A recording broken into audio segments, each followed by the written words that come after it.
तस्मै श्रीगुरवे नमः। श्रीचैतन्यं मनोभीष्टं स्थापितं येन भूतले स्वयं रूप कदा मह्यं ददाति स्वपदान्तिकम्। हे कृष्ण करुणा सिन्धु दीनबन्धु जगत्पते गोपेश गोपिकान्त राधाकान्त नमोऽस्तुते।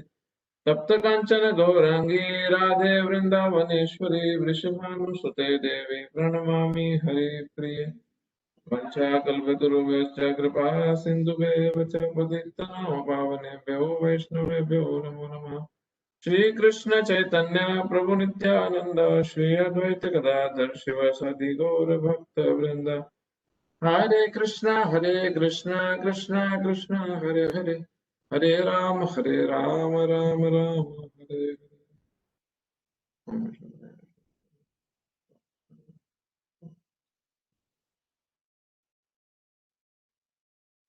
खुदाय कृष्ण कृष्ण भूतले श्रीमद् भक्ति वेदांत स्वामी नित्यानंद नमस्ते सरस्वती देवे गौरवाणी प्रचारिणे निर्विशेष शून्यवादी पाश्चात्य देश तारिणे। हरे कृष्ण।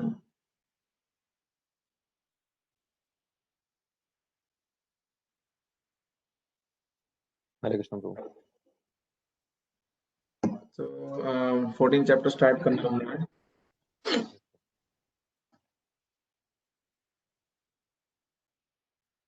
ग्रुप में 14 चैप्टर स्टार्ट इसका मैसेज भेजा था आपने? नहीं प्रभु, ये तो पिछले बार क्लास में डिस्कस हुआ था ना। हाँ किया था ना हमने, ठीक है। तो अभी इंटरेस्टिंग हम 14 चैप्टर शुरू कर रहे हैं। अब हर चैप्टर के बीच में आपस में कुछ ना कुछ लिंक है, बट चैप्टर का जो नॉलेज है वो अपने आप में इंडिविजुअली उसको स्टडी किया जा सकता है अगर हमने पिछले चैप्टर को नहीं भी पढ़ रखा है। तो 13 चैप्टर से जहाँ भगवद गीता का ज्ञान योग शुरू होता है, जो आखिरी के 6 चैप्टर का सेक्शन है जो भगवद गीता का 13 चैप्टर से लेके 18 चैप्टर तक। अब उस ज्ञान योग के माध्यम से जो भक्ति योग, भगवान की शुद्ध भक्ति प्राप्त की जाती है, वो जो सेक्शन है उस 13 चैप्टर था किस तरह जीव, जो लिविंग एंटिटी हम, जो जिसको पुरुष भी बोला जा सकता है बट परम पुरुष तो भगवान है, बट लिविंग एंटिटी जो उसको भगवान की भौतिक प्रकृति है, मटेरियल एनर्जी है, जो भगवान की बहिरंगा शक्ति है, एक्सटर्नल एनर्जी है, उसमें कैसे फंसा हुआ है, किस कारण? सिर्फ एंजॉयमेंट की डिजायर के कारण। अभी कोई भी व्यक्ति बिना enjoyment के नहीं रह सकता। एंजॉयमेंट तो हर किसी व्यक्ति को किसी ना किसी प्रकार की चाहिए। संत वो है, स्पिरिचुअल व्यक्ति वो है, इंटरनली हैप्पी वो व्यक्ति होता है जो एंजॉयमेंट तो चाहता है, बट वो किसकी एंजॉयमेंट चाहता है? अपनी सेंसेस और अपने माइंड की नहीं, वो भगवान की एंजॉयमेंट चाहता है। और उसमें उसको एंजॉयमेंट जो मिलती है उसके कारण वो मुक्त भी होता है, लिबरेट भी होता है, और उसी के कारण उसको इंटरनल हैप्पीनेस, आंतरिक सुख की भी अनुभूति होती है। बाहरी दृष्टि से अगर सिर्फ जीव, जब हम जीव बोल रहे हैं हम अपनी बात कर रहे हैं, अगर हम सिर्फ इस शरीर और मन से जुड़े सुख के प्रति के पीछे भागते रहेंगे तो उस समय तो दिखता है कि हमारे को कुछ खुजली मची और हमने खुजली मिटाई और बहुत मजा आया। खुजली हुई, कोई घाव हुआ, हमने आसपास खुजली करी, बड़ा अच्छा महसूस हुआ। बट ऐसी खुजली की प्रॉब्लम ये है कि हम ज्यादा खुजाते रहेंगे तो और खुजली बढ़ती रहेगी और थोड़ी देर में वो जो छोटा सा घाव था वो बड़े घाव में बन जाएगा और खून आना शुरू होगा और फिर वो हमें ही तकलीफ देगा। बट हाँ, व्यक्ति अगर ये समझ ले कि उसको एंजॉयमेंट तो चाहिए बट भगवान को अपने जीवन का आधार सेंटर में रख के एंजॉयमेंट चाहिए, तो वो उसको बाइंड नहीं करेगी मटेरियली, वो उसको कर्म में नहीं बांधेगी, वो उसको सुख दुख के रस्सियों में बांधेगी नहीं। और वो भगवद गीता में कृष्ण बोलते हैं राज विद्या राजगुह्यम पवित्रम इदम उत्तमम प्रत्यक्षावगमम धर्मम सुसुखम कर्तुम अव्ययम। जो अर्जुन बोल रहे हैं अर्जुन को कि जो नॉलेज मैं तुम्हें दे रहा हूँ वो राज विद्या है, वो सबसे सुपीरियर नॉलेज है अभी तक जो किसी को पता है उसके उसके कंपैरिजन में, वो किंग ऑफ नॉलेज है। राजगुह्यम, ये सबसे टॉप मोस्ट सीक्रेट भी है। इवन दो हम सबके पास भगवद गीता हाथों में खुली पड़ी है, लाखों करोड़ों लोगों के पास भगवद गीता है, फिर भी ये सीक्रेट है। क्यों? क्योंकि ये समझ ही नहीं आएगा। सामने पढ़ रहे हैं फिर भी व्यक्ति को समझता नहीं है कि इसका मूल तत्व क्या है, इसमें क्या भगवान समझाने की कोशिश कर रहे हैं। वो सिर्फ भक्तों के माध्यम से समझता है। और अर्जुन की सिचुएशन में भगवान डायरेक्टली उसको समझा रहे थे कि ये राज विद्या, किंग ऑफ नॉलेज और राज गुह्यम, ये जो टॉप मोस्ट सीक्रेट है मैं तुम्हें दे रहा हूँ, पवित्रम, सबसे प्योर है, इदम उत्तमम, सबसे टॉप मोस्ट भी है, अवगमम धर्मम। ये जो धर्म की परिभाषा भगवान अर्जुन को दे रहे हैं, ये जो स्पिरिचुअल रियलाइजेशन अर्जुन को भगवान देना चाह रहे हैं, भगवान बोल रहे हैं कि ये तेरे को कान से सुन के सिर्फ थ्योरेटिकली एक्सेप्ट नहीं करनी होगी, इसकी तेरे को रियलाइजेशन होगी, प्रत्यक्ष प्रमाण है ये। तू इसको पर्सनली एक्सपीरियंस करेगा। जैसे कोई घर में बैठा है और उसको बोले कि तुम हाइड्रोजन और ऑक्सीजन को मिलाओ और वो H2O का जो भी तुम कंपोजिशन मिलाओगे और ये केमिकल बन के पानी बन जाएगा, सुन लिया, समझ लिया। बट अगर मैं आपको लेबोरेटरी में जाके ये एक्सपेरिमेंट करने देता हूँ और आप खुद से एक्सपेरिमेंट करते हो, तो आपने सिर्फ सुनने में और वो खुद से एक्सपेरिमेंट करके वो प्राप्त करने में बहुत बड़ा अंतर है। तो कृष्ण हमारे को भगवत गीता के माध्यम से एक ब्लाइंड बिलीवर, एक ब्लाइंड फॉलोअर, सिर्फ ब्लाइंड फेथ रखने वाला व्यक्ति नहीं बनाना चाहते। भगवान बोल रहे प्रत्यक्ष आगमम धर्म, तुम इस धर्म की लेबोरेटरी में खुद एंटर करो और खुद टेस्ट करो कि कैसे ये सुसुखम कर्तुम अव्यय में, कैसे ये हाईएस्ट हैप्पीनेस का एक्सपीरियंस देता है, कैसे ये वो प्लेजर का एक्सपीरियंस देता है जिसको हम आर्टिफिशियली अपने स्किन के लेवल पे नहीं समझ सकते, एक्सपीरियंस नहीं कर सकते। तो अभी ये जो जीव है जो 13 चैप्टर में था, जो जीव जो हम हैं, जब हम सिर्फ एक्सटर्नली इंजॉय करने की कोशिश करते हैं, इंटरनली नहीं, तो किस तरह हम फंसते हैं, वो 13 चैप्टर का मेन कंक्लूजन था। और 13 चैप्टर के 22 श्लोक में, विनीत प्रभु अगर आप 13 चैप्टर का 22 श्लोक खोलो, क्योंकि 13 चैप्टर का जो 22 श्लोक है वो कनेक्शन है 14 शुरुआत का। वो 22 नंबर का जो श्लोक है उसकी एक्सपेंशन है 14 नंबर चैप्टर। तो देखते हैं उसमें क्या है।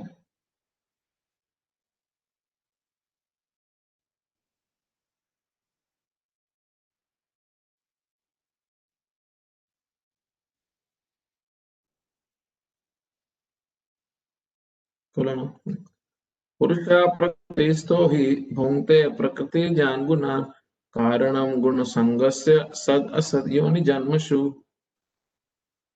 इस प्रकार जीव प्रकृति के 3 गुणों को भोग करता है, भोग करता हुआ प्रकृति में ही जीवन बिताता है, यह उसकी संगति के कारण है। इस तरह उसे उत्तम तथा अध्यम योनियां मिलती रहती हैं। अभी लिविंग एंटिटी हम जब मटेरियल नेचर के साथ, प्रकृति के साथ, जब इन 3 गुणों के कंट्रोल में रह के एंजॉय करने की कोशिश करते हैं। ये 3 गुण क्या है वो हम इस चैप्टर में बहुत डिटेल में पढ़ेंगे, इसलिए मैं अभी ज्यादा उसमें नहीं बताऊंगा, सिर्फ नाम बता देता हूँ। सत्वगुण जिसको मोड ऑफ गुडनेस बोला जाता है, रजोगुण जिसको मोड ऑफ पैशन बोला जाता है, तमोगुण जिसको मोड ऑफ इग्नोरेंस बोला जाता है। तो तीनों गुण मोस्ट है मोड ऑफ गुडनेस जो सत्व गुण है, सात्विक खाना, सात्विक जीवन, सात्विक भोजन, सात्विक एनवायरनमेंट आपके आसपास, सात्विक दोस्त होना, सोच अपनी सात्विक क्लीन होना। और रजोगुण पैशनेट, हाँ, हर समय ऑन द गो, हर समय कुछ मिशन पे प्राप्त कर लूं, हर समय कुछ बस हासिल कर लूं, जो रास्ते में है उसको हटाते गए, और खाना भी वैसा ही और जीवन शैली भी वैसी, भाग रहे हैं, बस भाग रहे हैं, जुनून। हाँ? और तमोगुण मोड ऑफ इग्नोरेंस, कोई गोल नहीं है जीवन में, नशे में पड़े हैं, 12-14 घंटे सोने का शौक है, गंदगी आसपास, हफ्ते में एक आधी बारी नहा लेते हैं वो भी डांट पड़े तो, नॉन वेज खाना, रोटन खाना खाना, सड़ा हुआ एकदम जीवन जीना, ड्रग्स लेना, अल्कोहल पीना, ये तमोगुण का लक्षण है। हाँ? और वैसी ही संगति रखना आसपास, हाँ, और वैसा ही जीवन आसपास रखना, ये तीनों गुण हैं जो इस चैप्टर में आगे डिटेल में आएंगे, उसमें हम अभी नहीं जाएंगे। तो अभी ये 22 नंबर श्लोक हमारे को बोल रहा है कि इन तीनों गुणों के कंट्रोल में रहते हुए एक व्यक्ति अपने जीवन को बिताता है। हाँ? अपने जीवन क्यों ऐसा होता है? क्योंकि उसका मटेरियल नेचर, जो भौतिक प्रकृति है, उससे एसोसिएशन है। और इन 3 गुणों के अंडर इस एसोसिएशन के कारण वो अच्छे और बुरे योनियों में फंसता जाता है। अच्छे काम करता है तो ऊंची योनियों में जाता है, मनुष्य योनि में जाता है, देव योनि में जाता है। बुरे काम करता है तो जानवर इत्यादि योनियों में गिरता है। तो बस बट वो फिर भी इन 3 गुणों के अंदर इसी भव सागर में, इस मटेरियल एनर्जी में, इसी मटेरियल वर्ल्ड में फंसा हुआ है। कभी हायर बर्थ, कभी लोअर बर्थ। उसको लिबरेशन, यहाँ से बाहर निकलने का कोई ऑप्शन नहीं है, कोई रास्ता नहीं है। तो अभी जो 14 चैप्टर है, ये श्लोका बंद कर दो,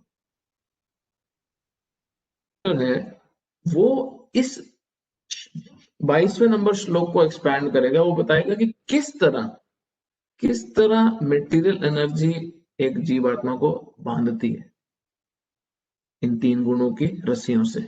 हम किस तरह कठपुतली की तरह अपने जीवन जी रहे हैं और हम बड़ा हीरो बन के खुद को सोचते हैं कि मैं डिसाइड कर रहा हूँ, कि मैंने डिसाइड किया है कि मैं कितने बजे उठूंगा, ये मैंने डिसाइड किया है कि मैं कैसे कपड़े पहनूंगा, ये मैंने डिसाइड किया है कि मैं क्या खाना पसंद करूंगा।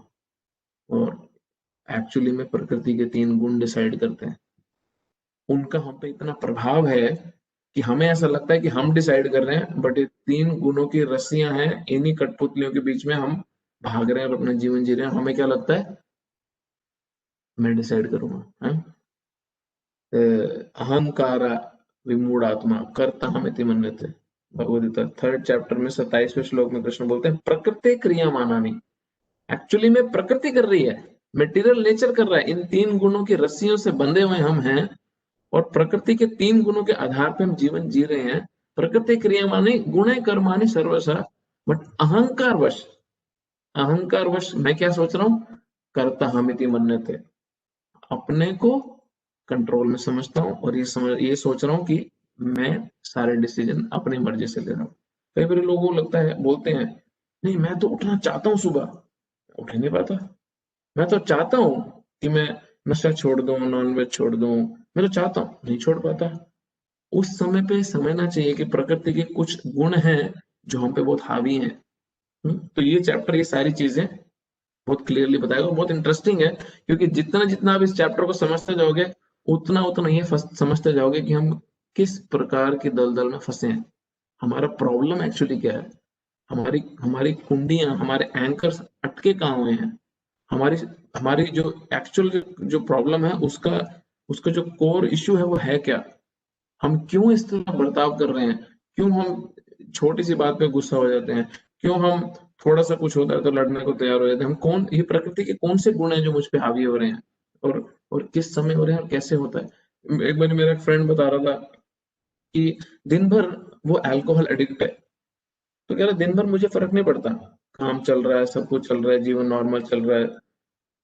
जैसे ही शाम आने लगती है, जैसे ही शाम होने लगती है, बस मेरे 1 घंटी बजने लगती है, विस्की पीनी है, विस्की पीनी है, विस्की पीनी है, विस्की पीनी है। बस शाम होते ही। क्यों?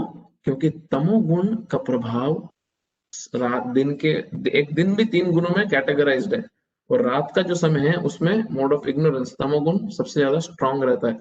और जैसे ही मोड ऑफ इग्नोरेंस स्ट्रांग रहता है, व्यक्ति का कंट्रोल उसके हिसाब से शुरू हो जाता है। वहां पे हमारा रिमोट कंट्रोल चेंज हो जाता है। मोड ऑफ इग्नोरेंस, तमोगुण का रिमोट कंट्रोल का बटन दबना शुरू होता है और हम ऐसा एक्ट करने लगते हैं। तो और हम सब अपने अपने जीवन में कुछ ना कुछ प्रकार से इन तीनों गुणों में फंसे हैं। और वो हम इस चैप्टर में जब उन 3 गुणों को समझ लेंगे कि प्रकृति के 3 गुण क्या हैं, तो हम ये भी समझ पाएंगे कि हम फंसे कहाँ हैं। और जब प्रॉब्लम समझती है तो सोल्यूशन थोड़ा आसान हो जाता है। जबकि प्रॉब्लम ही नहीं पता तो हम अंधेरे में लाठी मारे तो किसको मारे। तो ये बेसिकली इस चैप्टर का बेसिस है। अब इस चैप्टर में जो पहला सेक्शन है, जो हम आज श्लोक शुरू करेंगे, जो श्लोक नंबर 1 से 4 तक है, वो वो है किस तरह हमारी जो जीव है, लिविंग एंटिटी है, उसकी क्या सिचुएशन है प्रकृति के गुणों में और उससे मुक्ति का रास्ता क्या है। उससे मुक्ति का रास्ता क्या है? So liberation and conditioning of living entity. हम किस तरह बद्ध हैं इन प्रकृति के गुणों में, और यहाँ से मुक्ति क्या है एग्जैक्टली। और शुरुआत में ही, इस 14 चैप्टर के शुरुआत में ही कृष्णा जो नॉलेज बोलेंगे उसको पहले भगवान प्रमाणित करते हैं, उसको ग्लोरीफाई करते हैं और उसको रीएस्टैब्लिश करते हैं और बताते हैं कि कितनी स्पेशल और कितनी एक्सक्लूसिवली इंपॉर्टेंट ये नॉलेज है। तो हम 14 चैप्टर स्टार्ट कर रहे हैं, ये बेसिस था।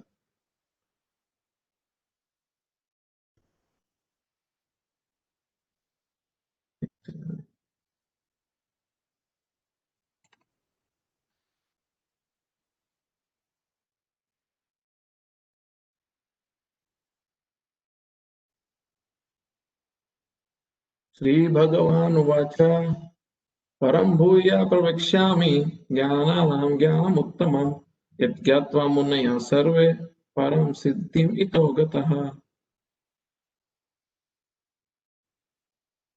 भगवान ने कहा, इंटरेस्टिंग है, व्यासदेव जिन्होंने महाभारत लिखी है, जिसके बीच में भगवत गीता आती है, व्यासदेव जो सबसे बड़े ऋषियों में माने जाते हैं, वो यहाँ पे क्या वर्ड यूज कर रहे हैं, श्री भगवान उवाच। वो ये नहीं बोल रहे कि द्वारकानाथ कृष्ण ने, पार्थ सारथी कृष्ण ने, अर्जुन के कजन कृष्ण ने, या सिर्फ कृष्ण ने कहा, नहीं, वो किस शब्द का इस्तेमाल कर रहे हैं, वो कह रहे हैं भगवान ने कहा। वो पहले ही इन स्टेटमेंट्स की अथॉरिटी को बहुत क्लियरली एस्टैब्लिश कर रहे हैं कि कोई आम व्यक्ति नहीं बोल रहा है, स्वयं भगवान के वर्ड्स हैं। इसलिए टेक इट सीरियसली, इसको सीरियसली है। भगवान ने कहा, अब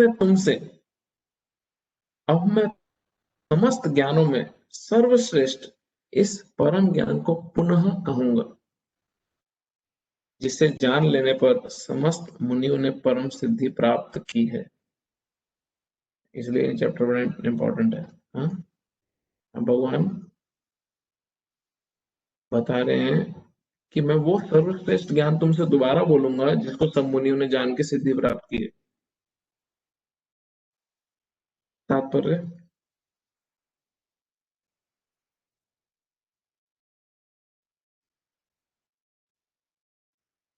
सातवें अध्याय से लेकर 12वें अध्याय तक श्री कृष्ण परम सत्य भगवान के विषय में विस्तार से बताते हैं। 7वें अध्याय से लेकर 12वें अध्याय तक श्री कृष्ण परम सत्य भगवान, absolute truth, personality of God भगवान के बारे में बताते हैं। और वो एक्चुअली में आप श्लोक पढ़ोगे तो क्या बता रहे हैं, अपने बारे में बता रहे हैं। अब भगवान स्वयं अर्जुन को और ज्ञान दे रहे हैं। यदि कोई इस अध्याय को दार्शनिक चिंतन द्वारा भली भांति समझ ले तो उसे भक्ति का ज्ञान हो जाएगा। हाँ, अगर कोई इस चैप्टर को फिलोसॉफिकली भी समझ ले, टेक्निकलिटीज में इसकी समझ ले, तो उसको समझ जाएगा कि भक्ति ही सर्वश्रेष्ठ है। 13वें अध्याय में यह स्पष्ट बताया जा चुका है कि विनय पूर्वक ज्ञान का विकास करते हुए भवबंधन से छूटा जा सकता है। हम्बली, विनय के साथ अगर हम नॉलेज को डेवलप करते हैं, कौन सी नॉलेज, आईटी अकाउंटिंग नहीं, स्पिरिचुअल नॉलेज को डेवलप करते हैं, तो हम यहाँ से फ्री हो सकते हैं, इस मटेरियल एनर्जी से मुक्त हो सकते हैं। यह भी बताया जा चुका है कि प्रकृति के गुणों की संगति फलस्वरूप ही जीव इस भौतिक जगत में बद्ध है। अब इस अध्याय में भगवान स्वयं बताते हैं कि वह प्रकृति के गुण कौन कौन से हैं। अब इंटरेस्टिंग इस चैप्टर में आएगा कि कौन कौन से प्रकृति के गुण हैं और कैसे कैसे इन गुणों ने हमें फंसा रखा है, बांध रखा है। वह किस प्रकार क्रिया करते हैं, किस तरह बांधते हैं और किस प्रकार मोक्ष भी प्रदान करते हैं। यह अध्याय में जिस ज्ञान का प्रकाश किया गया है उसे अन्य पूर्ववर्ती अध्याय में दिए गए ज्ञान से श्रेष्ठ बताया गया है। अब जो भगवान बता रहे हैं उसको श्रेष्ठ बताया पिछली नॉलेज से। इस ज्ञान को प्राप्त करके अनेक मुनियों ने सिद्धि प्राप्त की है और वह वैकुंठ लोक को भागे हुए हैं। अब भगवान उसी ज्ञान को और अच्छे ढंग से बताने जा रहे हैं। यह ज्ञान अभी तक बताए गए समस्त ज्ञान योग से कहीं अधिक श्रेष्ठ है और इसे जान लेने पर अनेक लोगों को सिद्धि प्राप्त हुई है। अतः ये आशा की जाती है कि जो भी इस अध्याय को समझेगा उसे सिद्धि प्राप्त होगी। तो बेसिकली अगले कुछ हफ्तों में हम सारे अगर ये चैप्टर को समझ गए तो हमारे को सिद्धि प्राप्त होगी। We hope for the best. Krishna will take care of the rest. Hari बोल प्रभु, विनीत है। हाँ जी। प्रभु इससे पहले भी कृष्णा मेरे ख्याल से 7th चैप्टर में और 10th चैप्टर में बोल चुके हैं कि अब मैं जो तुम्हें बताऊंगा इससे जान लेने के बाद तुम्हें कुछ भी जानने को नहीं रहेगा। करेक्ट। और 10th में भी मेरे ख्याल से कुछ बोला था कि जो ज्ञानों में ये श्रेष्ठ है इसके बाद। तो करेक्ट। ये दोबारा से कृष्णा, तो ऐसा क्यों हो रहा पैटर्न, बार बार कृष्णा बोल रहे हैं कि अभी देखो ये लाइन पढ़ो आप इस अध्याय में। इस अध्याय में जिस ज्ञान का प्रकाश किया गया है उसे अन्य पूर्ववर्ती अध्याय में दिए गए ज्ञान से श्रेष्ठ बताया गया है। हाँ? तो जो नॉलेज भगवान ने पिछले में दी है, अब आप ये प्लीज हमेशा हमेशा देखना कि जब भी कोई टीचर एक स्टूडेंट को गाइड कर रहा है तो वो उसको उसके लेवल के हिसाब से और एडवांस नॉलेज देता जा रहा है। तो एडवांसमेंट ऑफ नॉलेज सामने वाले व्यक्ति के रियलाइजेशन के हिसाब से बेटर बढ़ती जाती है। इसलिए जो भगवत गीता का 18 चैप्टर है वो एंड कहाँ पे होता है? कृष्ण बोलते हैं मन मना भव मद भक्तो मध्याजी माम नमस्कुरु। मेरा भक्त बनो, मुझे प्रणाम करो, मुझे अपने मन में चिंतन करो। तो अब सारे के सारे स्टेप्स बता के जब भगवान फाइनली कंक्लूड करते हैं तो हम देखते हैं कि अरे ये तो भगवान ने 7 चैप्टर में ऑलरेडी पहले बताया था, बट अभी भगवान ने सारे एस्पेक्ट्स को क्लियर करके उसको डीपली एस्टैब्लिश कर दिया है। तो हम ये चैप्टर में देखेंगे कि किस तरह भगवान प्रकृति के 3 गुणों के बारे में बता रहे हैं, बट वो 3 गुण जानने के बाद हमारे को जो 7 चैप्टर में, 1 चैप्टर में, 9th में, 10th में भगवान ने बताया वो प्रैक्टिस करना इजी हो जाएगा, उसको रियलाइज करना आसान हो जाएगा। ठीक है। तो ये स्टूडेंट की रियलाइजेशन उसकी नीड के हिसाब से भगवान अभी प्रगति कर रहे हैं भगवद गीता में।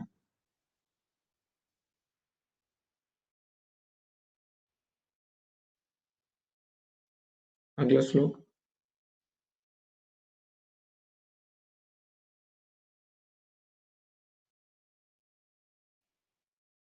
इदं ज्ञानम् उपाश्रित्य मम साधर्म्यम् आगतः सर्गेऽपि नोपजायन्ते प्रलये न व्यथन्ति च।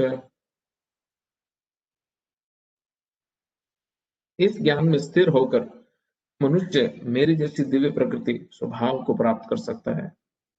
इस प्रकार स्थित हो जाने पर वह ना तो सृष्टि के समय उत्पन्न होता है, ना प्रलय के समय विचलित होता है। सिर्फ इस दिव्य ज्ञान को समझ के व्यक्ति भगवान की स्पिरिचुअल नेचर को प्राप्त करता है। तो जब क्रिएशन होती है तो हम सबकी वापस से मटेरियल कंडीशन में, हमारा मटेरियल रियल जो भी हमारा एग्जिस्टेंस है वो वापस से एक्टिव होती है। और उसी तरह जब प्रलय आती है तो हम मरते नहीं है, आत्मा वापस पुनः, हमने पहले भी डिस्कस किया था कि वो महाविष्णु के शरीर में, जब हमने क्रिएशन का चार्ट किया था, जब जब प्रलय आती है तो हम महाविष्णु के शरीर में अगली क्रिएशन तक वेट करते हैं। बट जो मुक्त हो गया, जो लिबरेट हो गया, उसको इस सृष्टि होने या प्रलय आने से फर्क नहीं पड़ेगा। क्यों? क्योंकि वो इस भौतिक सर्कल से बाहर जा चुका है। तो बेसिकली ये श्लोक वापस से उसको स्ट्रेस कर रहा है। पूर्व दिव्य ज्ञान प्राप्त कर लेने के बाद मनुष्य भगवान के गुणात्मक समता प्राप्त कर लेता है और जन्म मरण के चक्र से मुक्त हो जाता है, लेकिन जीवात्मा के रूप में उसका वह स्वरूप समाप्त नहीं होता। वैदिक ग्रंथों से ये ज्ञात होता है कि जो मुक्त आत्मा वैकुंठ जगत में पहुंच चुकी हैं, वे निरंतर परमेश्वर के चरण कमलों के दर्शन करती हुई उनकी दिव्य प्रेम भक्ति में लगी रहते हैं। अतः मुक्ति के बाद भी भक्तों को अपने निजी स्वरूप नहीं समाप्त होता। बेसिकली जो लिबरेट हो गया, जो मुक्त हो गया, जो भगवान के भक्ति को प्राप्त करने के कारण भगवान के धाम को प्राप्त कर गया, उसका पुनः दोबारा यहाँ पे आना, वापस से इस भौतिक प्रकृति में सफर करना नहीं होता। सामान्यतः इस संसार में हम जो भी ज्ञान प्राप्त करते हैं वह प्रकृति के 3 गुणों द्वारा दूषित रहता है। जो ज्ञान इन गुणों से दूषित नहीं होता वह दिव्य ज्ञान कहलाता है। अब हर एक्टिविटी आप इमेजिन करो, आप जो सोच भी नहीं सकते, को अब मतलब आप वाइल्डली कोई भी एग्जांपल दे दो, जो भी काम हम करते हैं अपने जीवन में, उठना बैठना सोना खाना, काम पे जाना, गाड़ी चलाना, रेस्टोरेंट में जाना, खाना ऑर्डर करना, उबर, ये कुछ भी, शॉपिंग करना, ऑनलाइन करना, मॉल में जाना, मूवी देखना, आप कोई भी कार्य ले लो, वो सारे इन 3 गुणों के ग्रिप में है, सब। सिर्फ भगवान से जुड़ी ही जो ज्ञान है, उसी में इतनी क्षमता है जो इन 3 गुणों के ऊपर है। क्यों? क्योंकि वो स्पिरिचुअल सब्जेक्ट मैटर है। और ये 3 गुण भले सत्व गुण क्यों ना हो, वो भी मटेरियल है, बट वो मटेरियल गुणों में सबसे सुपीरियर है, बट वो स्पिरिचुअल नहीं है, सत्व गुण। बहुत लोग सत्व गुण पे अटक के रह जाते हैं, और वो ये भूल जाते हैं कि हमारे को मटेरियल प्रोग्रेस नहीं करना है। एक व्यक्ति जेल में है, अगर कोई व्यक्ति जेल के अंदर बंद है और उस व्यक्ति के अच्छे बिहेवियर के कारण जेलर उसको A क्लास जेल में डाल दे, वहां पे उसका फ्रिज है रूम में, टीवी भी लगा हुआ है, पर्सनल टॉयलेट भी अलग है तो वो जेल में।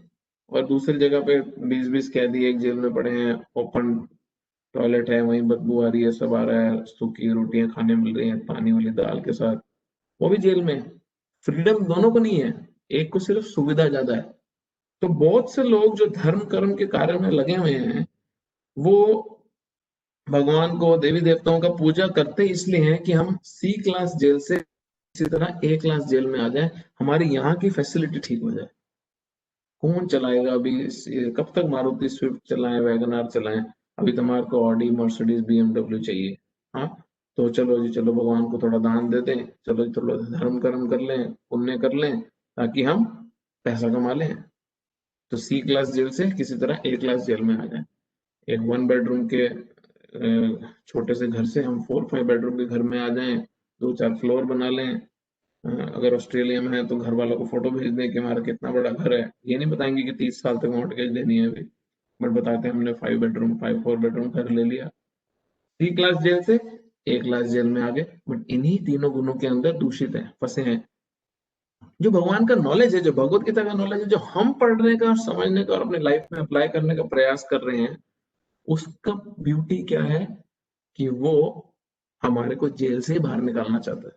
वो A क्लास को C क्लास नहीं करना चाहता, वो हमारे को जेल से बाहर निकालना चाहता है। इसलिए इसलिए जितना व्यक्ति इंटेलिजेंट होता जाएगा, उतना ही वो जेल से बाहर निकलने की इच्छा को स्ट्रॉन्ग करता जाएगा।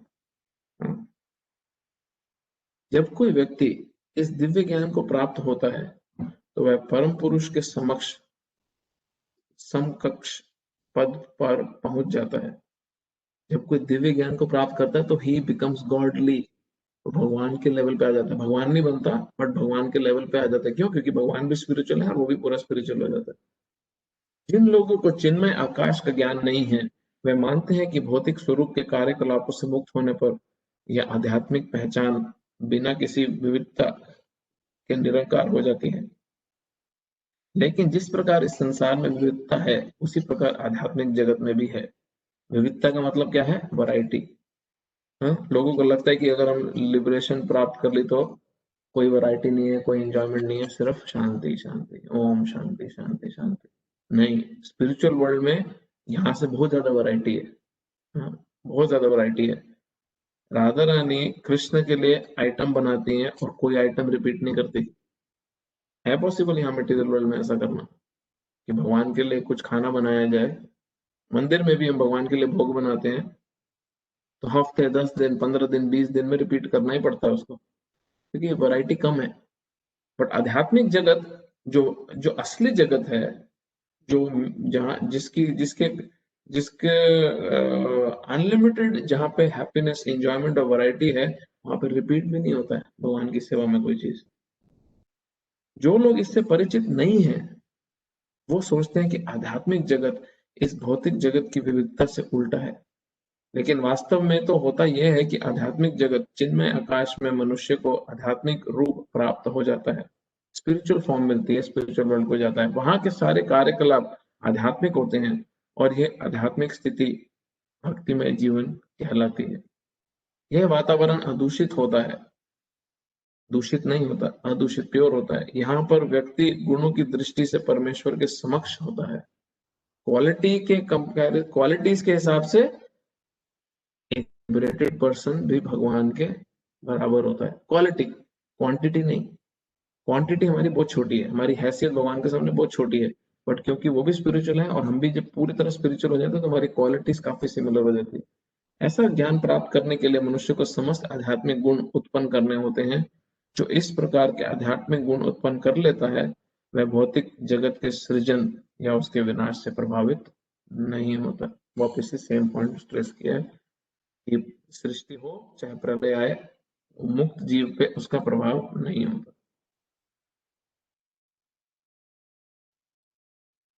अगला,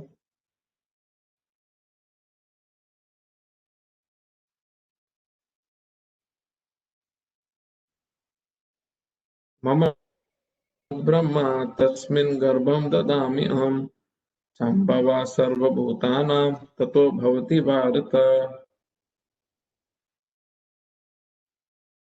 हे भरतपुत्र, क्योंकि अर्जुन भरतवंशी थे तो उनको भरतपुत्र भी बोला गया। वैसे वो पांडु पुत्र हैं, बट क्योंकि भरत के वंश से आ रहे इसलिए उनको भरतपुत्र बोला। ब्रह्म नामक भौतिक वस्तु जन्म का स्तोत्र है और मैं इसी को वश करता हूँ जिससे समस्त जीवों का जन्म होता है।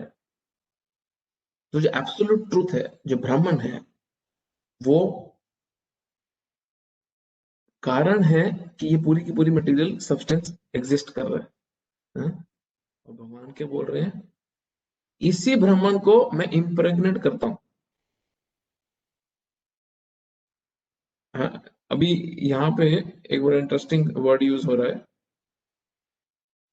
ब्राह्मण। अगर हम देखेंगे, ब्राह्मण ब्राह्मण को स्पिरिचुअल एफल्जेंस भी बोला जाता है और ब्राह्मण को एब्सोल्यूट ट्रूथ भगवान से भी कंपेयर किया जाता है। बट यहाँ पे जो ब्राह्मण शब्द का इस्तेमाल हो रहा है, वो शब्द इस्तेमाल हो रहा है मटेरियल एनर्जी की टोटलिटी को लेके। क्यों? क्योंकि वो भी भगवान की एनर्जी है। तो ये स्पिरिचुअल एफल्जेंस वाला ब्राह्मण नहीं है, ये महातत्व जो भगवान की मटेरियल एनर्जी है उसका जो सम टोटल है उसको ब्राह्मण बोला गया है। और भगवान क्या करते हैं, उसको इम्प्रेग्नेट करते हैं। कैसे? सारे के सारे जीव इस मटेरियल एनर्जी के गर्भ में डाल के, जिससे हमारी उत्पत्ति होती है। बेसिकली क्रिएशन जिससे स्टार्ट होती है। Modern science big bang theory की बात करता है और बहुत डिटेल में एक्सप्लेन करने की कोशिश करता है कि कैसे सारे के सारे एलिमेंट्स एक साथ कॉम्पैक्ट फॉर्म में थे और बहुत एक्सट्रीम हाई टेम्परेचर था जिसको प्राइमोर्डियल सूप बोला जाता है। और किस तरह वो एक्सट्रीम टेम्परेचर में उसमें बैंग हुआ, जो ब्लास्ट हुआ, and then creation started to take place. But वो ये नहीं एक्सप्लेन कर पाते कि इसके पहले क्या था, क्या कारण थे, क्या सोर्स था इन सारे एलिमेंट्स का इतना कॉम्पैक्ट होने का, और क्या कारण बना कि इस इतने कॉम्पैक्ट एलिमेंट्स में ऐसा ब्लास्ट हुआ। क्योंकि हम जब ब्लास्ट देखते हैं अपने जीवन में तो हम देखते हैं डिस्ट्रक्शन, हम क्रिएशन नहीं देखते। तो ये कुछ तो स्पेशल ब्लास्ट है, बैंग है, बिग बैंग है, जिससे क्रिएशन हुई है, डिस्ट्रक्शन नहीं हुई। अदरवाइज हमारे पास एक भी ऐसा एग्जाम्पल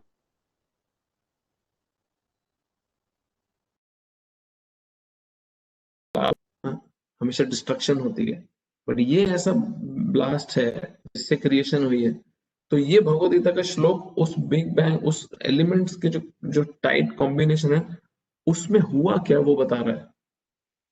और भागवतम में इसमें बहुत डिटेल एक्सप्लेनेशन है, जो हमने क्रिएशन के चार्ट के समय पूरा किया था डिटेल में कि एग्जैक्टली भगवान किस तरह महातत्व को, जो sum total of material energy है, उसमें जब भगवान उसको इम्प्रेग्नेट करते हैं, जो शंभु द्वारा किया जाता है, जिसमें शिव जी का रोल बहुत इंपॉर्टेंट है, तब प्रकृति क्रिएशन एजिटेट होती है और क्रिएशन स्टार्ट होती है।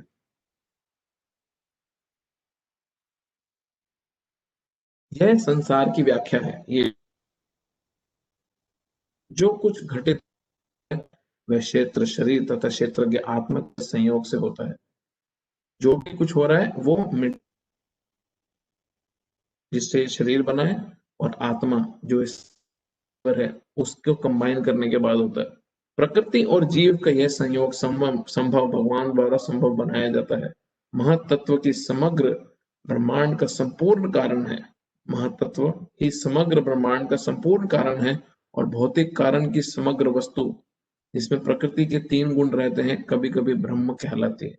अब जो मैं आपको बता रहा था मेटीरियल एनर्जी को कभी कभी ब्रह्म भी बोला जाता है। परम पुरुष इसी समग्र वस्तु को गर्भस्थ करते हैं, प्रेग्नेंट करते हैं, जिससे असंख्य ब्रह्मांड। वैदिक साहित्य में मुंडक उपनिषद में इस समग्र भौतिक वस्तुओं को ब्रह्म कहा गया है। और मुंडक उपनिषद इज वेरी पॉपुलर उपनिषद, काफी कोट किया जाता है उसमें से।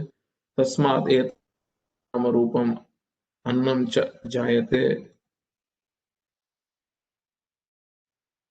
परम पुरुष उस ब्रह्म को जीवों के बीज के साथ गर्भस्थ करते हैं। पृथ्वी, जल, वायु भौतिक शक्तियां हैं और वह महद अर्थात भौतिक प्रकृति के अव्यय हैं।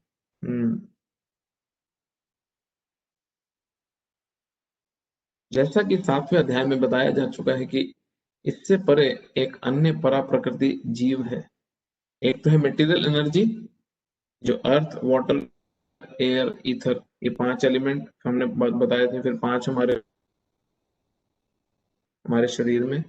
फिर हमारे 5 नॉलेज एक्वायरिंग सेंसेस हैं और हमारे सेंस ऑब्जेक्ट हैं 5, 15 हो गए। वर्किंग सेंसेस हैंड्स, जेनिटल हैं। फिर नॉलेज एक्वायरिंग सेंसेस जो हमारे आईज, ईयर्स, टच, टंग। फिर उनकी सेंस ऑब्जेक्ट आईज का जैसे विजन, नाक का स्मेल, टेस्ट, टंग का टच, ऐसे 15। फिर वाटर, फायर, एयर, ईथर हो गए 20। फिर माइंड, इंटेलिजेंस, ईगो हो गए 23। और 24वां है टाइम, समय, जो एक्शन में लाता है। ये 24 एलिमेंट में जब सोल एंटर करती है जो भगवान की वजह से होता है, तब इसमें क्रिएशन बिगिन होती है, तब इसमें एक्शन बिगिन होता है, एजिटेशन बिगिन होती है, जिसके कारण पूरी प्रकृति मान होता है। भगवान की इच्छा से ये परा प्रकृति भौतिक अपर प्रकृति में मिला दी जाती है, जिसके बाद इस भौतिक प्रकृति के सारे जीव भौतिक प्रकृति से सारे जीव उत्पन्न होते हैं। बिच्छू अपने अंडे धान में ढेर में देती है और कभी कभी यह कहा जाता है कि बिच्छू धान से उत्पन्न हुई है। ये बहुत कॉमन सेइंग है कि गांव वगैरह में भी कि बिच्छू चावल के बोरियों से निकलता है, पैदा होता है। बट ऐसा नहीं है, बिच्छू वहां पे अपने अंडे छोड़ता है और फिर बच्चे बाद में अपने पैदा होते हैं, तो ऐसा लगता है कि चावल से बिच्छू पैदा हो रहा है। लेकिन धान बिच्छू के जन्म का कारण नहीं है, वास्तव में अंडे माता बिच्छू ने दिए हैं। इसी प्रकार भौतिक प्रकृति जीवों के जन्म का कारण नहीं होती है। बहुत इंटरेस्टिंग पॉइंट है। हम भौतिक प्रकृति द्वारा जन्मे नहीं है, बीज भगवान देते हैं और भौतिक प्रकृति में हम उत्पन्न होते हैं, ऐसा प्रतीत होता है।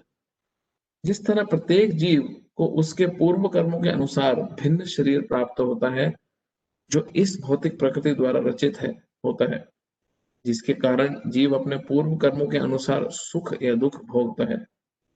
इस भौतिक जगत के जीवों की समस्त अभिव्यक्तियों के कारण भगवान है। अहम बीज प्रदपिता, भगवान भगवत खुद बोलते हैं कि मैं सीड गिविंग फादर हूँ। और उसके बाद जो भौतिक प्रकृति है वो माँ के गर्भ की तरह है जहाँ पे बच्चा पैदा होता है।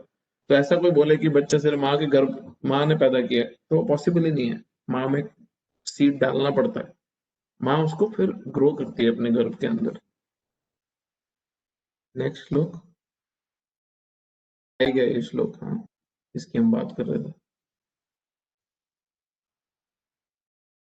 सर्वयोनिषु कौन्तेय मूर्तयः सम्भवन्ति यः तासां ब्रह्ममहद्योनिरहं बीज प्रदापिता।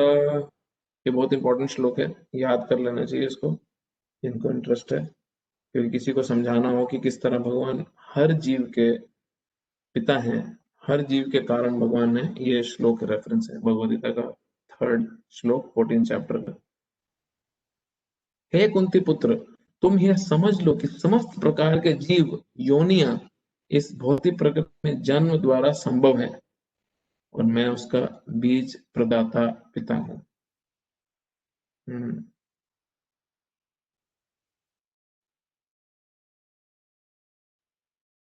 इस श्लोक में स्पष्ट बताया गया है कि भगवान श्री कृष्ण समस्त जीवों के आदि पिता हैं। Very important. सारे जीव भौतिक प्रकृति तथा आध्यात्मिक प्रकृति के संयोग हैं।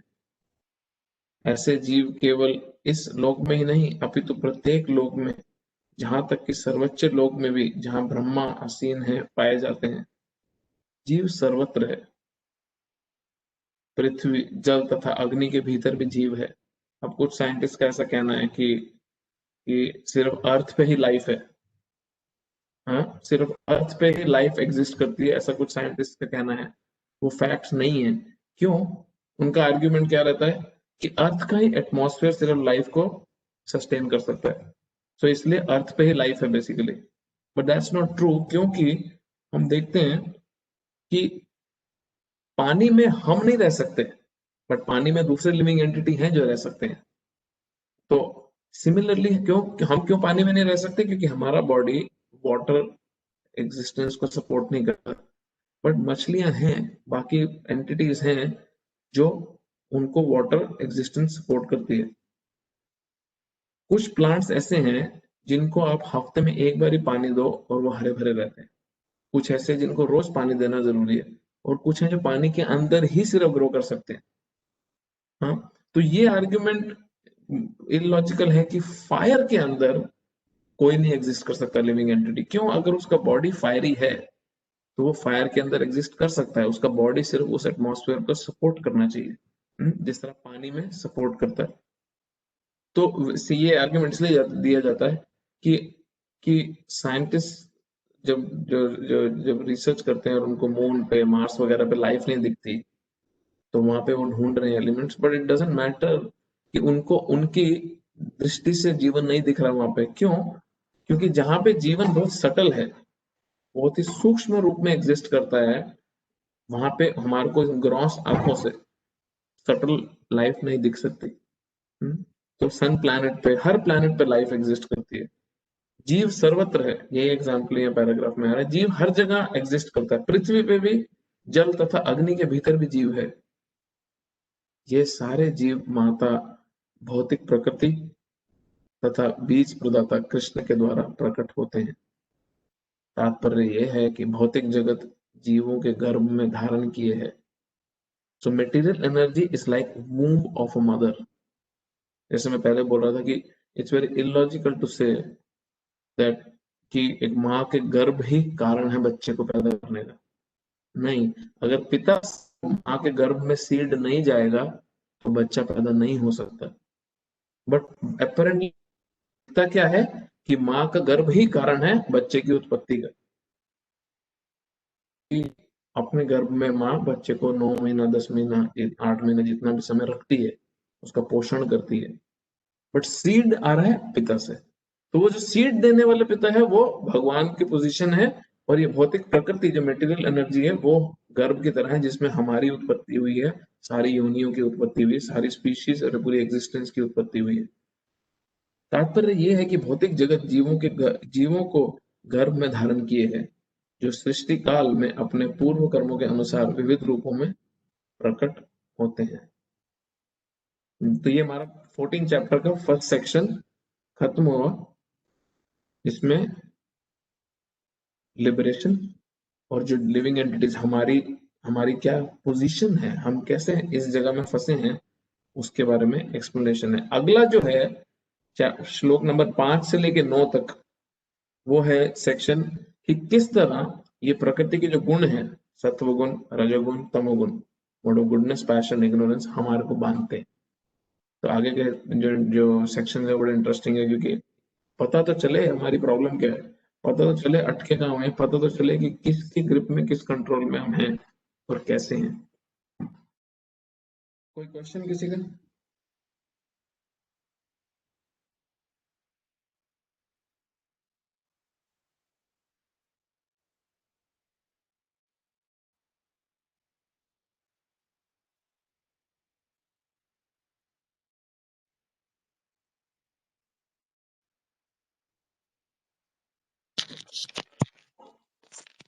हरे कृष्णा प्रभु।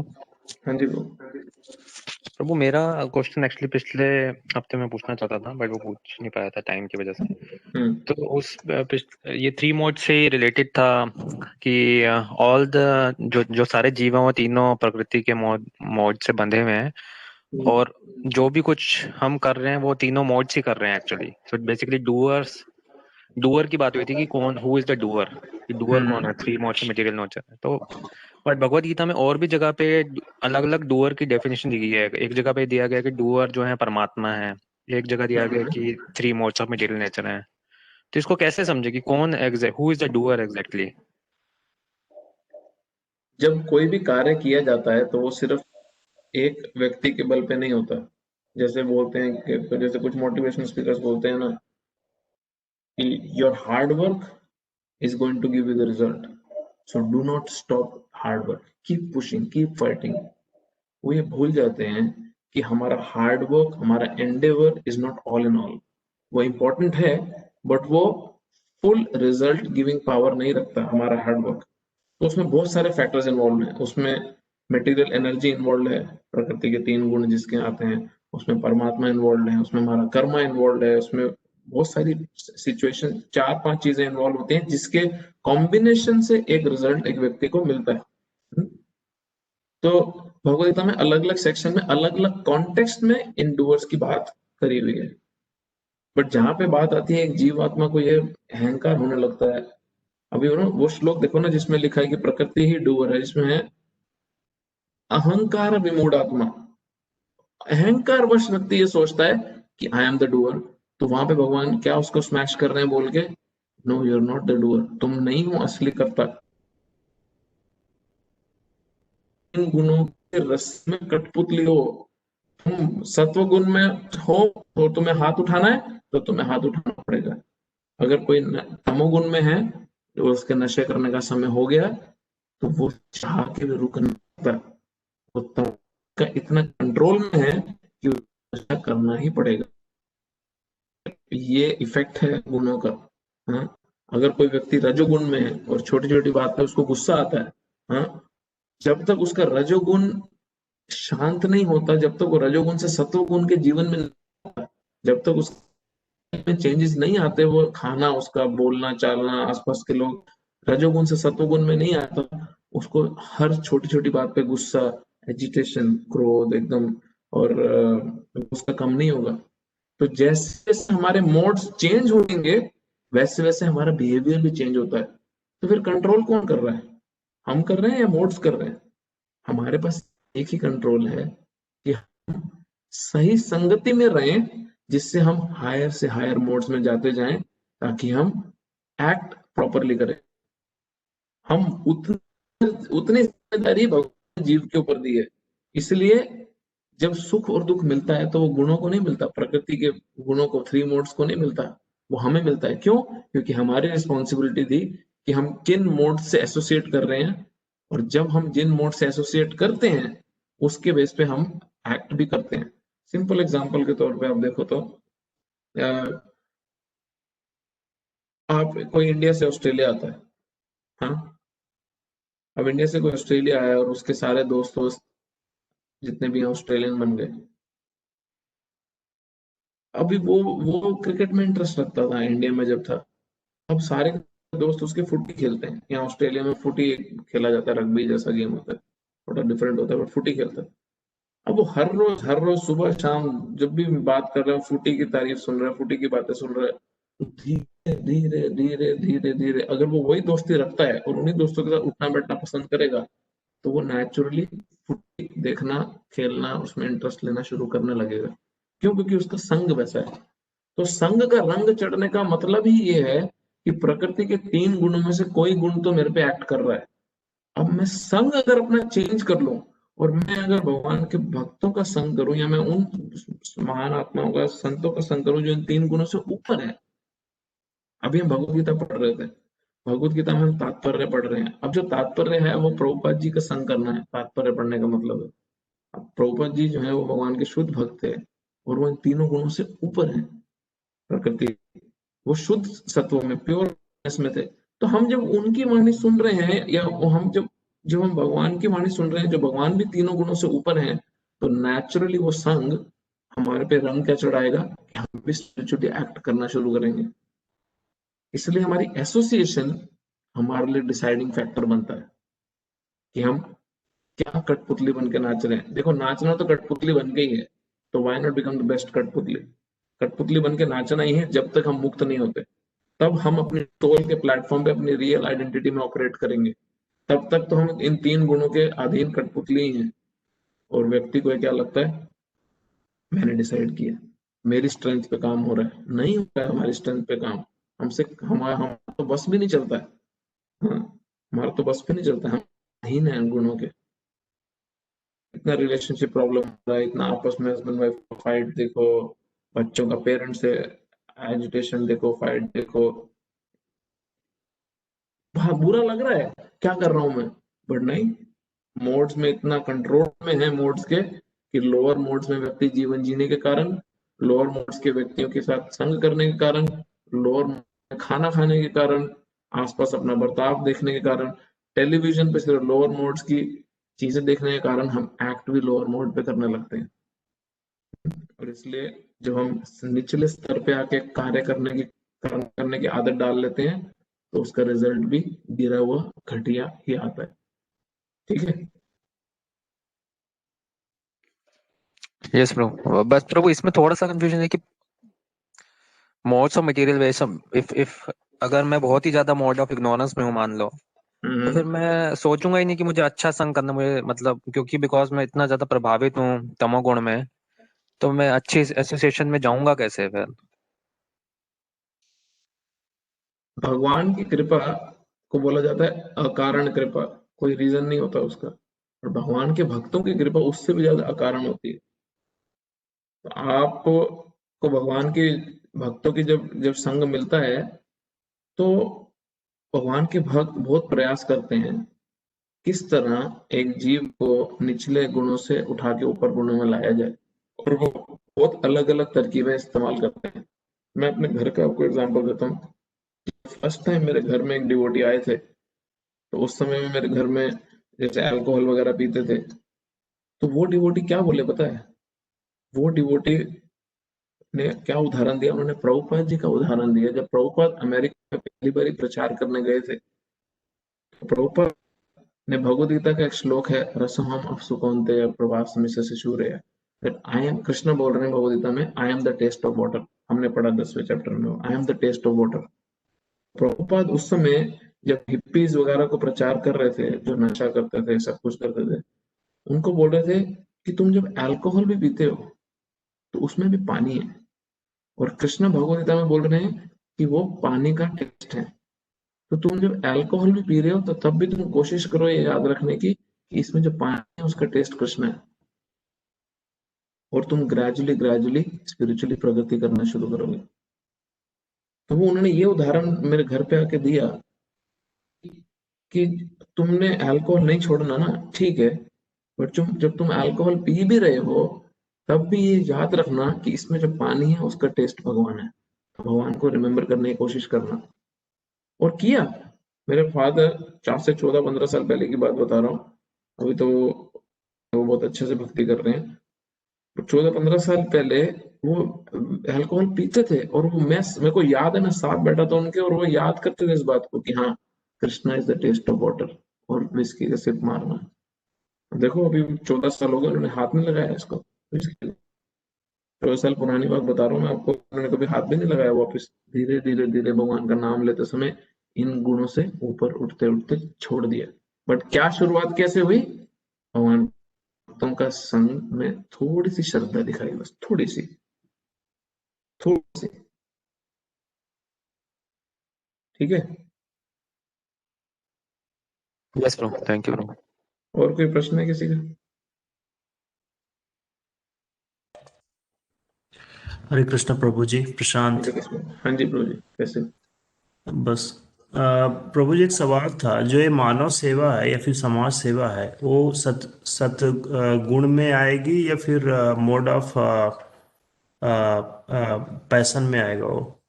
वैसे तो दान पुण्य करना सत्वगुण का कार्य है, बट आप किस तरह और किसको दान दे रहे हो वो डिसाइड करता है कि वो सत्वगुण में है, रजोगुण में है या तमोगुण में है। जैसे अभी मैं सिटी में था, मेलबर्न सिटी में एक दिन, और वहां पे एक व्यक्ति आया, थिंक अफगानिस्तान से था वो व्यक्ति, और मुझे बोला कि मुझे बहुत भूख लग रही है, मुझे कुछ खिला दो। तो सिटी में मैं जहाँ खड़ा था वहां से सिर्फ 20 सेकंड की वॉक होगी मंदिर का रेस्टोरेंट में। पूरा प्रसाद मिलता है मंदिर का, और वेजिटेरियन रेस्टोरेंट मंदिर का प्रसाद मिलता है सिटी में, मेन सिटी में मेलबर्न की। तो मैंने उसको बोला हाँ मैं चल तेरे को लेके चलता हूँ, तेरे को भूख लग रही है ना। वो देख के ही लग रहा था उसको बहुत भूख लग रही है, खाने को नहीं था। तो वो मुझे बोला कि हाँ मुझे तो बहुत भूख लग रही है, बट वहां पे कुछ मिलेगा, दैट मीन्स बीफ मिलेगा, काउ मीट मिलेगा। मैं कहा नहीं वो वेजिटेरियन है। बोला नहीं, मुझे पैसा दो, मुझे गोश्त खाना है। मैं कहा देख मैं पैसा उसके लिए नहीं दूंगा, तेरे को पेट भरना है, मैं तेरे को इतना खिला दूंगा कि तू 2 दिन तक भूख नहीं लगेगी फ्री में, बट मैं गोश्त के लिए पैसा नहीं दूंगा। क्यों? क्योंकि वो दान तो हुआ, बट वो तमोगुण का दान हुआ। अब जिस व्यक्ति को ये नहीं समझेगा वो बोलेगा "अरे, उसका पेट भरना ज्यादा जरूरी था, मैं उसका पेट भरता तो वो भी गोश्त खाता और मैं भी उसको गोश्त खिलाने का कारण बनता। मैंने उसको ऑप्शन दिया, मैंने अपनी ड्यूटी से पीछे नहीं हटा, बट मैं उसको रजोगुण में नहीं, सत्वगुण में भी नहीं, मैं उसको शुद्ध सत्व में, चौथा जो सबसे सुपीरियर मोड है, स्पिरिचुअल मोड, उसका खाना खिलाना चाहता था। बट उसको सत्वगुण का भी नहीं खाना था, हाँ, तो उसको मीट खाना था। तो मैंने वो चैरिटी स्वीकार करना नहीं माना। तो जो दान भी तीनों गुणों में हो, भगवद गीता में आगे पढ़ेंगे, हर चीज 3 गुणों में डिवाइडेड है। हर चीज आप जो सोच सकते हो ना, वो 3 गुणों में डिवाइडेड है। Entertainment, movies, picnics, dance, music, charity, you just name it, food, everything. इसी इसी में सॉरी मैं एक्सटेंड कर रहा हूँ इसी में अगला जो मेरा डाउट है कि जो आप सत्वगुण करते हैं, मोड ऑफ गुडनेस है, उसके थ्रू आप स्वर्ग में जाएंगे या बैकुंठ लोक में जाएंगे? स्वर्ग में, वैकुंठ लोक कोई भी नहीं जा सकता सत्व के आधार पे। वैकुंठ लोक जाना है तो शुद्ध सत्व गुण चाहिए, जो स्पिरिचुअल गुण चाहिए, क्योंकि वैकुंठ लोक पूर्ण रूप से स्पिरिचुअल जगत है, आध्यात्मिक जगत है। तो वहां पे आध्यात्मिक कार्य करके ही जाया जा सकता है। स्वर्ग में पुण्य के कार्य, अच्छे कार्य करके जाया जा सकता है, जो सत्वगुण में होते बट स्वर्ग भी है जो डेथ और हैं। जीवन और मृत्यु का सर्किल है ना, that is the part of circle, right? क्या हेलो, चीज? जो स्वर्ग भी है that is the part of the circle, जो जीवन और मृत्यु के बीच का सर्कल है। किसी के हाँ, पाप पूर्ण है तो स्वर्ग गया, फिर तो वापस आ जाएगा ना। तो करेक्ट, वही मैं बोल रहा हूँ, जो स्वर्ग में जाएगा उसको वापस आना निश्चित है अपनी एंजॉयमेंट खत्म करने के बाद। जी, सो द पॉइंट इज कि जो तीनों मोड की आप व्याख्या कर रहे हैं वो मटेरियलिस्टिक जीवन से आधारित हैं, इनके फॉलो करके भी आप वैकुंठ लोक में नहीं जा सकते। हाँ, बट इसका मतलब ये नहीं कि हम इन तीनों को नेग्लेक्ट कर दें, जी। क्योंकि हम अगर तमोगुण में हैं तो हम अपने लाइफ को इम्प्रूव तो करेंगे ना सत्वगुण में आके, और फिर सत्वगुण से हमारे लिए बहुत इजी रहता है शुद्ध सत्व में आना, स्पिरिचुअल गुडनेस में आना। क्योंकि अगर हम, कोई व्यक्ति सात्विक खाना ही ना खाए तो उसको क्या, उसको उसके लिए तो बड़ा मुश्किल हो जाएगा कि एक दिन वो रॉटन फूड फ्लैश खा रहा था और अगले दिन उसको बोलेंगे अब तो प्रसाद खा। बट अगर कोई ऑलरेडी सात्विक खाना खा रहा है तो उसको क्लिक कर सकता है बहुत आसानी से। क्यों? क्योंकि उसकी चेतना भी प्यूरिफाई हो रही है अभी, उसकी कॉन्शियसनेस भी क्लियर हो रही है, उसकी जीवन शैली भी क्लियर हो रही है, उसका थिंकिंग प्रोसेस भी बहुत काम कंपोज हो रहा है, ताकि उसको स्पिरिचुअल बोर्ड के बारे में समझाया जा सके, तो इजी रहता है। एक्चुअली शास्त्र में बोला गया है कि सत्व गुण स्प्रिंग बोर्ड का काम करता है शुद्ध शुद्ध सत्व तक पहुंचने के लिए, स्पिरिचुअल गुडनेस में मोड में पहुंचने के लिए। जी प्रभु जी, धन्यवाद। हरे कृष्ण। हरे कृष्ण। तो स्वर्ग को का जो जर्नी है उसको बड़ा इंटरेस्टिंग वे में अगर समझना है जाके, एक एग्जांपल है जिससे जीवन भर याद भी रहेगा। जैसे व्यक्ति जीवन भर अपना काम करता है, 7 साल भर आप काम करते हो, 11 महीने, फिर आपको एनुअल लीव मिलती है। फिर आपको एनुअल लीव मिलती है तो आपने जो अपनी कमाई है, सपोज आप 20-50 हजार डॉलर या 10-15 लाख डॉलर आपके क्रेडिट कार्ड में डालते हो, और आप एक हॉलिडे पैकेज पे चले जाते हो, फैमिली के साथ, पेरेंट्स के साथ, हस्बैंड वाइफ बच्चों के साथ, जो भी है, और फिर जब आप हॉलीडे पैकेज पे जाते हो और वहां पे जब आप एंजॉय कर रहे हो तो वहां पे आप सिर्फ एंजॉय कर रहे हो, वहां पे आपको काम की टेंशन नहीं, आपको, आप सिर्फ एंजॉयमेंट मोड में हो। क्यों? क्योंकि आपने इतनी कमाई है आपके पास कि आप एक महीना 5 स्टार में बीच पे खाना पीना ऐश करना घूमना वरना शॉपर ड्रिवन सब कर सकते हो। बट जब आपका कोटा खत्म होगा, आपका क्रेडिट कार्ड खाली होगा, तो आपको वापस भेज दिया जाएगा। तो स्वर्ग एग्जैक्टली वैसा है, आपके जितने पुण्य हैं उसके आधार पे आप स्वर्ग लोकों में जाके एंजॉय कर सकते हो। बट जब आपके पुण्य एग्जॉस्ट हो जाएंगे, क्षीण पुण्य मर्त्य लोक विशंति, वापस से इस भौतिक इस मटेरियल अर्थ प्लैनेट पे आपको वापस आना पड़ेगा और फिर से पुण्य इकट्ठे करने पड़ेंगे अगर दोबारा स्वर्ग जाना है। नहीं तो अगर किसी के पास पाप इकट्ठे हैं तो उसको हेलिश कंडीशंस भी सफर करनी पड़ेंगी। तो दोनों साथ साइमल्टेनियसली चलता है। ऐसा नहीं होता कि किसी ने 10 पुण्य करे और 6 बुरे काम करे तो कट कटा के उसको 4 पुण्य मिलेंगे। नहीं, आपको 10 पुण्य भी इंजॉय करने को मिलेगा और 6 पाप भी सफर करने को मिलेगा। कोई क्वेश्चन है किसी का?